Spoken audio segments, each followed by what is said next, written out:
Il y a bien longtemps, dans le royaume prospère de Ouagadou, vivait une griotte du nom de Ndiara.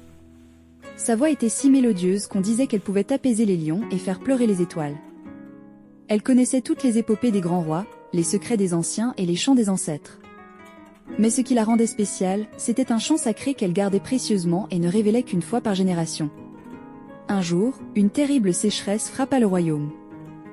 Les rivières s'asséchèrent, les récoltes périrent, et les animaux quittèrent les terres fertiles. Le peuple, désespéré, se tourna vers les anciens pour trouver une solution. Ces derniers proclamèrent « La voix de Ndiara est la clé.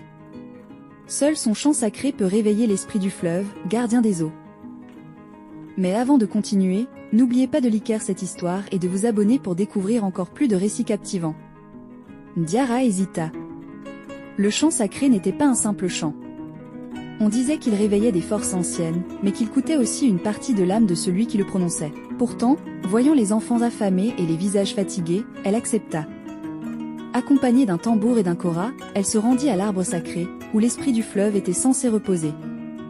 Tout le royaume se rassembla, formant un cercle silencieux autour d'elle. Ndiara ferma les yeux et entama le chant. Sa voix résonnait comme un écho venu d'un autre monde, emplissant l'air de mélodies qui semblaient contenir l'histoire même de la création. Les feuilles mortes tourbillonnèrent, le ciel s'assombrit, et un grondement profond émana de la terre. Soudain, une pluie diluvienne s'abattit, remplissant les rivières et ravivant la terre assoiffée. Le peuple acclama Ndiara comme une héroïne, mais elle restait silencieuse. Une partie d'elle-même avait été laissée dans ce chant, et elle savait que son rôle de griotte avait atteint son sommet. Elle enseigna alors ses chants aux plus jeunes avant de se retirer. On raconte que, depuis ce jour, le royaume de Ouagadou n'a plus jamais connu de sécheresse.